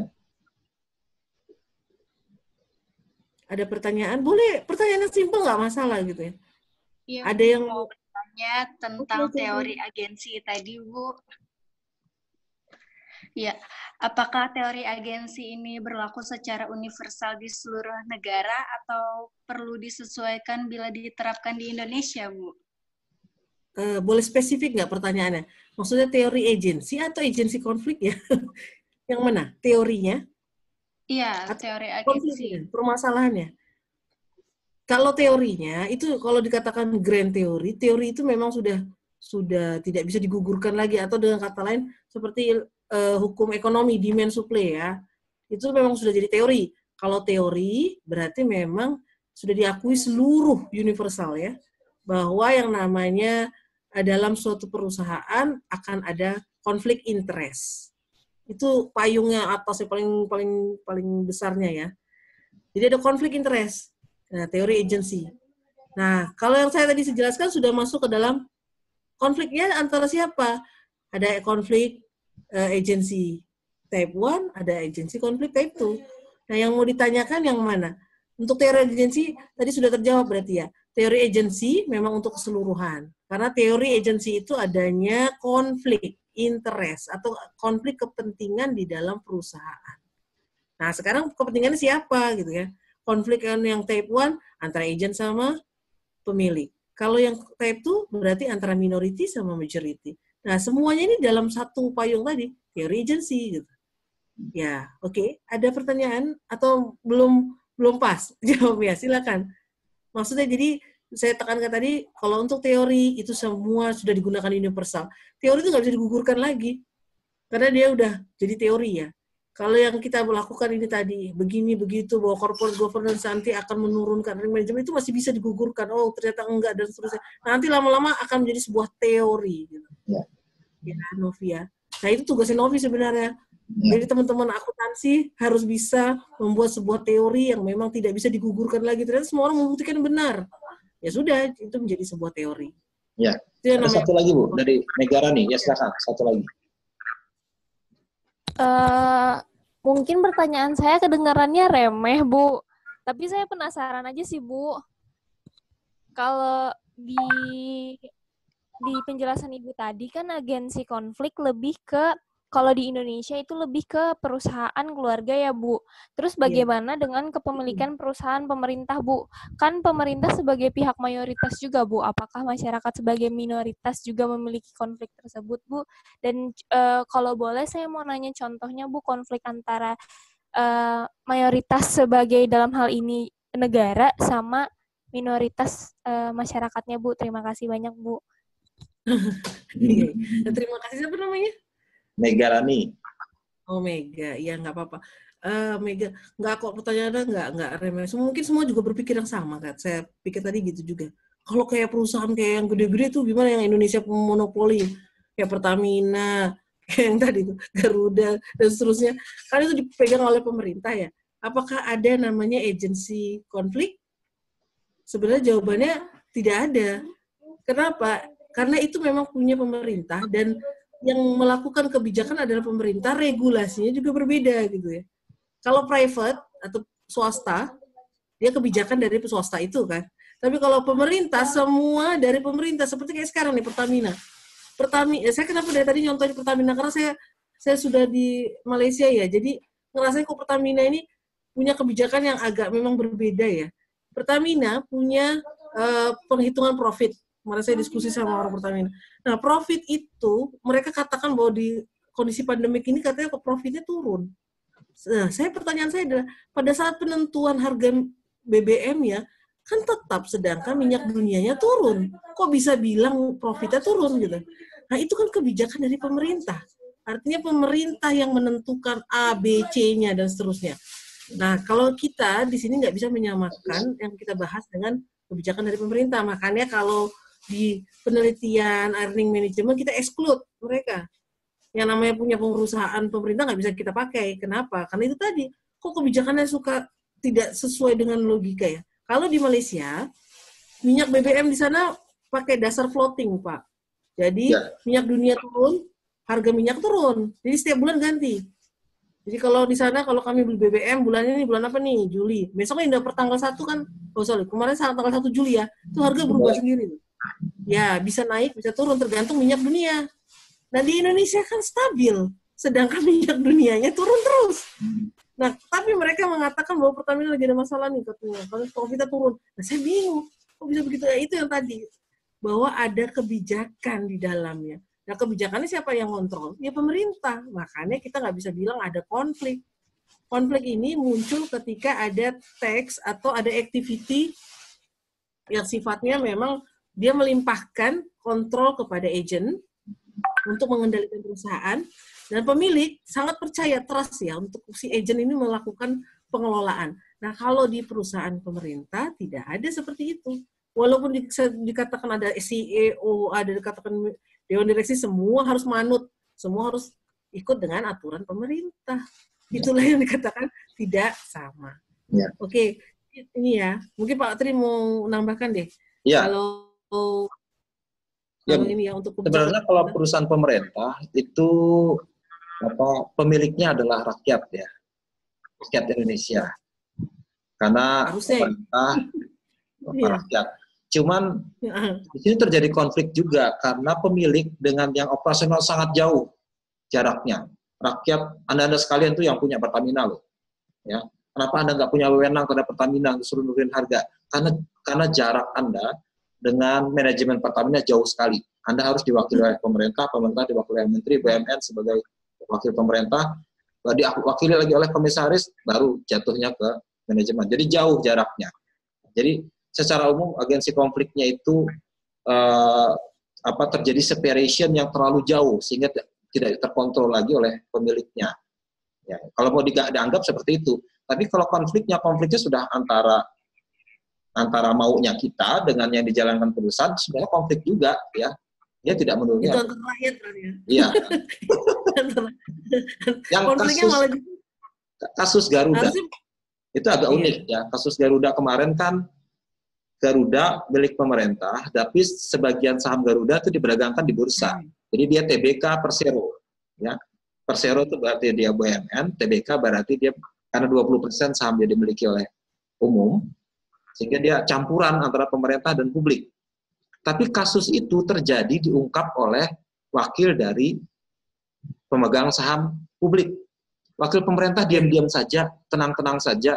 Ketika diungkap dalam RUPS, ketahuan ada fraud oleh manajemen. Nah, tapi kasus itu bukan kasus unik BUMN karena ada masuknya pihak ketiga masyarakat tadi. Jadi boleh dikategorikan itu konfliknya perusahaan seperti konflik tipe 1 sebenarnya ya. Tapi konfliknya memunculkan juga bahwa manajemen BUMN itu punya agenda sendiri yang berbeda sama maunya kita sebagai pemilik BUMN. Nah itu mungkin yang itu nuansanya agak beda mungkin ya, karena jauh sekali antara si pemilik dengan si agen tadi. Tapi bisa dikatakan seperti itu. Saya pernah 2 tahun yang lalu ya, kakak tingkat kalian pernah meneliti corporate governance untuk BUMN ya. Sama CGC mereka juga lip service aja sebenarnya, yang berwenang utama itu adalah tetap pemerintah sebagai majority-nya. Jadi konflik tadi itu, konflik majority dan minority itu ada juga di BUMN sebenarnya, tapi antara sekarang pemerintah sebagai majority dan pihak lain sebagai minority sebenarnya di situ, seperti Ibu Citra bilang tadi. Pihak lain. Ya, makanya dia agak unik karena memang regulasinya berbeda ya. Ya, agak sedikit beda sebenarnya, agak sedikit beda dengan perusahaan biasa. Karena ada unsur politis, unsur politiknya di situ. Kalau di perusahaan biasa nggak ada unsur politis, tapi kalau di ada unsur politis karena siapa pegang penguasaan saat itu akan punya wewenang terhadap sumber daya di dalam BUMN. Ya itu menambahkan ya. Tapi kalau kamu meneliti tentang BUMN nanti negara ini bisa aja banyak bahannya ya. Boleh. Tapi memang harus kajiannya atau penelitiannya memang dalam analisis yang memang skupnya bukan hanya di accounting ya, ke politik juga gitu loh. Jadi analisisnya nanti ketika tidak distatistikkan tidak sesuai dengan teori, berarti dikaitkan lagi ke politik. Iya betul. Mungkin sekarang politik nih pemilihan presiden. Sekarang apa itu sangat berpengaruh. Jadi event study-nya sangat kental di situ kan. Ada hal-hal yang memang faktor-faktornya adalah dari kondisi politik Indonesia biasanya. Ya. Oke, itu saja. Mungkin ada lagi? Ada lagi? Sudah jam 11 di sini. Ada lagi, satu lagi pertanyaan. Kita akhiri 5 menit lagi ya. Kalau di Banjarmasin jam berapa sih sekarang? Hampir jam 11, Bu. 1 jam lewat. Oh, gitu. Jadi tadi oh iya betul. Jadi tadi tuh harusnya mulai jam berapa? Jam 9. Waktu tadi tapi benar kan ya? Tadi kita mulai memang. Oh iya betul. Kita terlambat cuman 10 menitan buat setting audio tadi. Iya. Saya pikir beda. Oh berarti sama dengan waktu Malaysia ya, 1 jam. Sama Bu, sama betul. Waktu Singapura, Malaysia, Bangkok sama di sini. Iya betul. Iya. Ya ada lagi? Oke. Ada lagi mumpung Ibu Citra masih mau loh. Kalau ini memang sebenarnya saya pengennya sih Pak dari malam ini memang mereka punya ini sih ya, ada oleh-oleh juga sih. Kalau boleh buat itu ya satu ulasan tentang yang tadi. Kalau kita mau kaitin dengan moral hazard, kaitin dengan informasi asimetrik, boleh nggak untuk punya analisis masing-masing yang tadi isunya. Earnings management ini kalau secara akuntansi atau bad atau good, silakan. Mungkin mereka bisa punya perspektif yang katanya bad, mungkin perspektif yang good. Silakan. Mungkin bisa menganalisis. Jadi saya yakin ini ya, dari berapa orang nih partisipan, mereka semua punya pendapat, bukan hanya oh iya benar bagus gitu kan. Jadi kalau udah mahasiswa harusnya punya ulasan yang kritis ya. Menurut saya manajemen itu bad gitu ya. Boleh. Kenapa? Alasannya ini. Silakan. Kalau menurut saya earning management itu good, silakan. Nah, itulah di situ nanti memang berarti yang namanya mahasiswa itu sudah bisa membedakan antara sesuatu ya. Maksudnya materi itu bukan seperti kita hanya melihat kemudian mendengar berarti kita punya ini sendiri, argumentasi sendiri. Itu yang bagus. Kalau boleh sih Pak, kalau memang itu silakan dibuat mungkin di kertas atau apa yang memang sedikit saja, mungkin 1 lembar. Earning management ini bad or good? Karena ini pertanyaan semua orang. Ketika kita menjelaskan sesuatu earnings management pasti ditanya itu. Jadi earnings management itu baik atau buruk gitu? Bad or good? Dan tidak semua sama pendapatnya.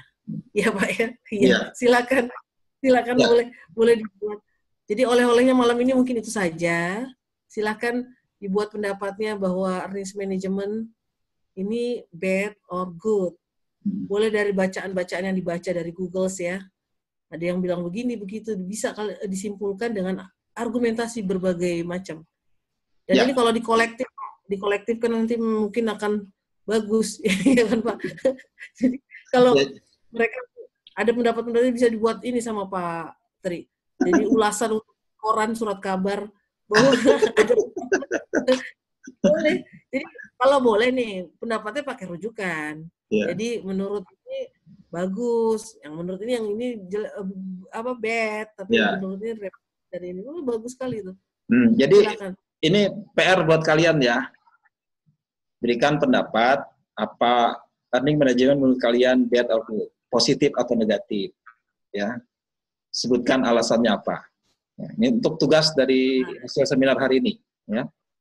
Iya, betul. Karena saya ingat Bu, setahun yang lalu pernah ada mereka ini membuat skripsi tentang manajemen laba. Terus di dalam ujian ditanyakan, salah satu dosen nanya, menurut kamu manajemen laba itu baik atau buruk? Bingung dia jawabnya apa? Nah itu. Baik atau buruk? Ya. Nggak jelas. Nah, ini berarti dia belum dikasih tahu sebelumnya. Nah, kesempatan inilah kalian harus bisa jawab itu. Nanti jangan sampai di ujian skripsi kalian tidak bisa jawab manajemen laba baik atau buruk. Nah. Dan ini accounting banget loh. Maksudnya kalau anak manajemen nggak akan ditanya. Karena dia areanya nggak ke earnings management. Earnings management ini hanya spesialisasi di akuntansi. Ya. Kalau akuntansi nggak bisa jawab, waduh, ini orang akuntansi apa orang manajemen? Kayak tadi skripsi ditanya, earnings management itu baik atau buruk? Bingung kalau orang manajemen. Tapi kalau orang akuntansi bisa dia menjawab. Ya. Mungkin saya menjawab bad karena ini silakan. Saya jawabnya buruk baik karena ini dan seterusnya. Dan itu tidak ada salah dan benar ya. Jadi nggak usah takut. Semua boleh mengungkapkan apa yang ada. Misalnya saya mau ngungkapin bahwa earning management itu good. Boleh. Mana rujukannya menurut ini begini silakan. Jadi tapi jangan bingung ya. Kalau kalian baca di literatur itu masing-masing penulis punya pendapat sendiri, ada yang bilang positif, ada yang bilang negatif. Nanti. Makanya ini mau belajar memiliki argumentasi, belajar merefer ya, merujuk. Jadi nggak hanya manut saja. Kalau orang yang berilmu, dia akan punya kajian-kajian atau dia pasti akan pengen tahu. Nah silakan, ungkapkan apa yang ada, yang kita baca, kemudian kita tuangkan. Dan nggak usah takut, itu kuncinya. Semuanya benar kok. Tadi kan saya udah bilang, mau ngomong yang bad boleh kan? Mau ngomong yang good boleh. Tapi ada yang memang mendasari alasannya apa. Ya. Jadi dua-dua nggak usah takut, Bu, pasti jawabannya bad. Atau pasti jawabannya good. Enggak. Silakan mau jawab apapun. Kalau saya sendiri saya berbeda pendapat dengan Ibu Citra. Karena saya lebih menganggap earning management itu bad. Good-nya nggak ada. Betul. Nggak ada. Karena good-nya nggak ada. Nah, yang kita lihat adalah argumentasinya nih. Kenapa? Nah, itu. Kenapa? Ya, jadi masalah good itu silakan gitu. Sama kayak milih presiden, mau 1 apa 2 silakan. 1 karena ini, 2 karena ini, silakan. Nggak ada yang salah kok.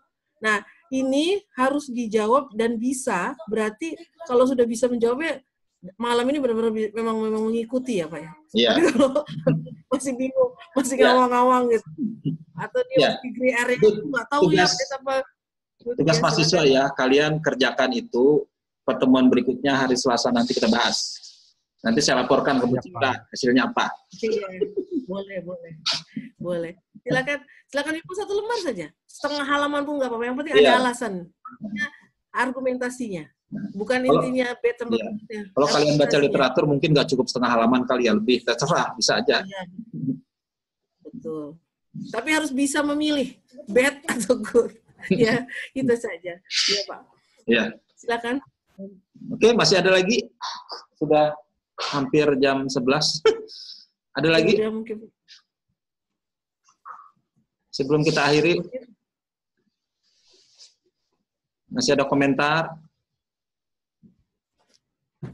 Pak, Apa, Pak? mengenai tugas Ya. yang tadi, kalau seandainya misalkan nih, saya tidak bisa memutuskan itu bad atau good, saya memilih untuk menjawab dua-duanya dengan argumentasi masing-masing, boleh atau tidak, Pak? Enaknya itu kayak semacam timbangan gitu loh. Kamu beratan mana timbangannya itu? Nggak boleh. Oke, kamu Nggak boleh dapatkan galak. semua faktornya, tapi bisa kamu timbang-timbang dikit, kayaknya saya lebih condong ke sini. Kalau saya sendiri nggak dia peduli ya. Saya lebih condong ke bad. Nah, silakan. Harus Oh, punya yang prefer lain? ya. Positif bisa. Kecenderungan. Ya.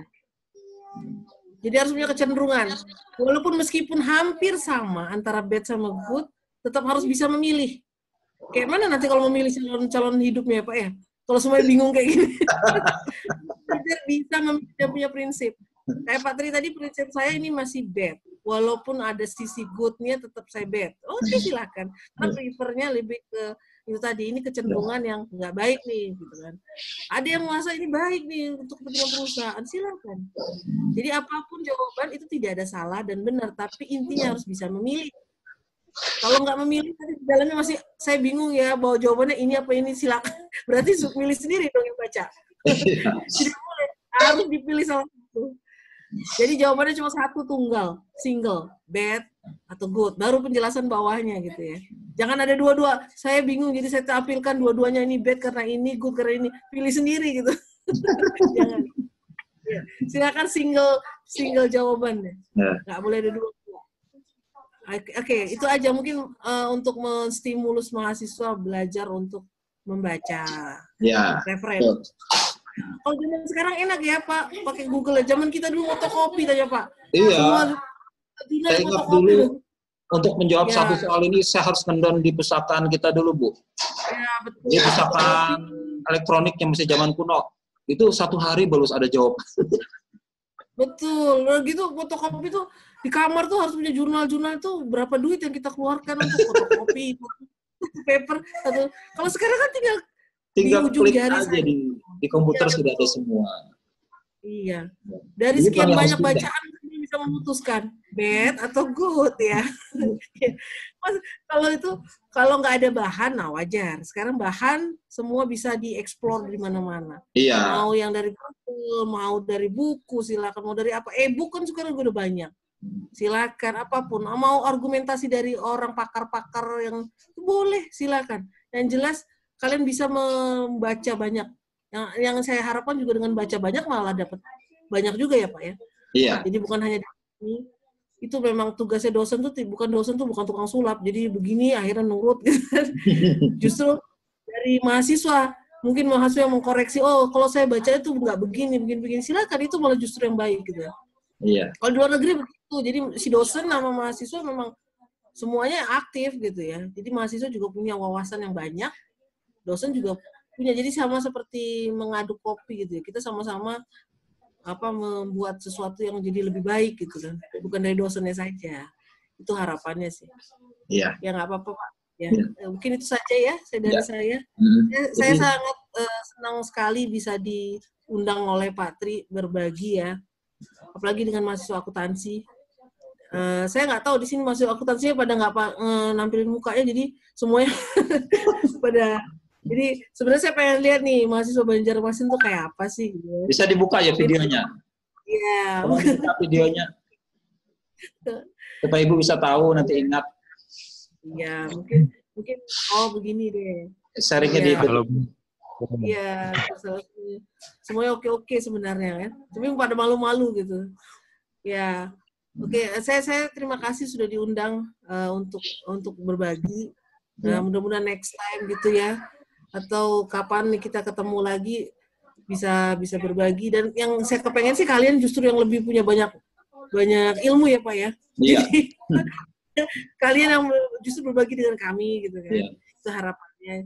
Nah, ya mudah-mudahan semua ini bermanfaat malam ini juga. Dan saya kenapa kasih oleh-oleh bukan untuk memberatkan Anda semua gitu.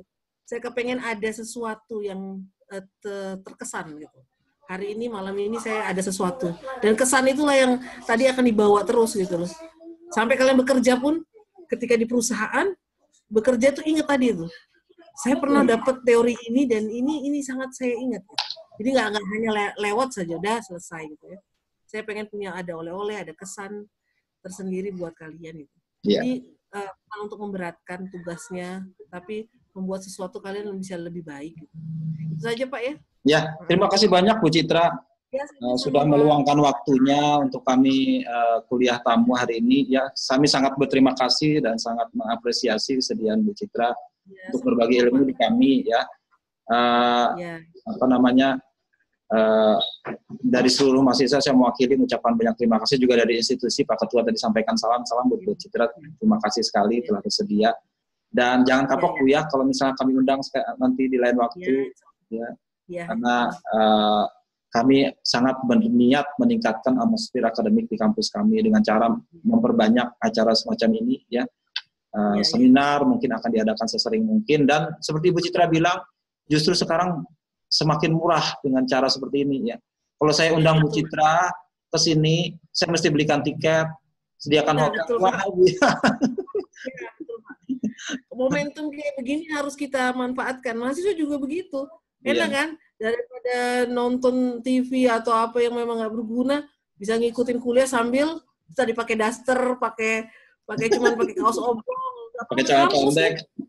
Iya betul. Malam-malam kan, sambil ngopi-ngopi. Ya silakan kita manfaatkan momentum ini, tetap produktif gitu ya, tetap beraktivitas yang positif ya. Iya. Iya. Saya juga mewakili Pak Ahmad Yafis ya. Atau masih ada beliau nggak? Terima kasih Bu, karena kelas beliau juga ikut bergabung di sini ya. Pak Yafis mungkin tidak komentar tadi, cuman saya sampaikan salam ke beliau. Terima kasih sekali. Iya. Ya, saya juga salam kembali ya. Iya Pak. Ya, sekali lagi terima kasih banyak Bu Citra, dan terima kasih setelah menyampaikan ilmunya, dan mahasiswa harap bisa memperhatikan yang diberikan tadi ya. Dan tadi oleh-olehnya tolong dimanfaatkan sebaik mungkin, kita bahas di pertemuan berikutnya ya. Secara lebih dalam apa itu ya. Karena itu penting, nanti kalian ujian skripsi akan ditanya juga itu. Jadi mending dari sekarang siapkan diri ya kan, karena akan berguna nantinya. Apalagi sebagai akuntan seperti Ibu Citra bilang, justru itu kekuatan kita yang akan ditanya oleh banyak orang nanti. Ya demikian kuliah kita hari ini. Ya, sampai ketemu di pertemuan berikutnya, dan juga Bu Citra sampai ketemu kesempatan berikutnya. Nah, untuk kita ada pertemuan akademis semacam ini lagi. Ya, terima kasih saya ucapkan. Ya, selamat malam. Terima kasih Bu. Terima kasih Bapak. Ya, terima Terima kasih Bu, makasih Kak. Terima kasih Bu. Ya, saya akhiri ya. Iya Pak. Iya Pak.